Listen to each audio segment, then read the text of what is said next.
শেখ হাসিনা ভারতের জন্য অনেক কিছু করেছেন। শেখ হাসিনা যতদিন চায় ততদিন তাকে ভারতে থাকতে দেওয়া উচিত, এমনই এক মন্তব্য করেছেন ভারতের কংগ্রেসের নেতা মণিশঙ্কর আয়ার। আজ রবিবার 12 জানুয়ারি এক প্রতিবেদনে এই তথ্য জানিয়েছে ভারতীয় বার্তা সংস্থা পিটিআই।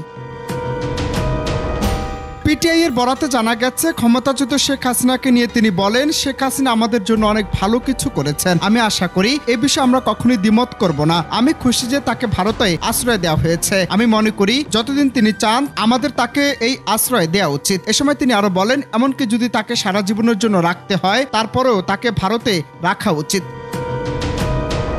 আবার গত মাসে ভারতীয় পররাষ্ট্র সচিব বিক্রম মিশ্রের ঢাকা সফর নিয়ে সন্তোষ প্রকাশ করে মণিশঙ্কর বলেছেন, বাংলাদেশের অন্তর্বর্তী সরকারের সঙ্গে মন্ত্রী পর্যায়ে নয়াদিল্লির যোগাযোগ স্থাপন উচিত। সংখ্যালঘু হিন্দুদের উপর আক্রমণের খবর নিয়ে তিনি বলেন, এ ধরনের প্রতিবেদন সত্যি কিছুটা অতিরঞ্জিত। কারণ হিসেবে তিনি উল্লেখ করেছেন, অনেক সংঘর্ষের মূল বিষয় হচ্ছে রাজনৈতিক।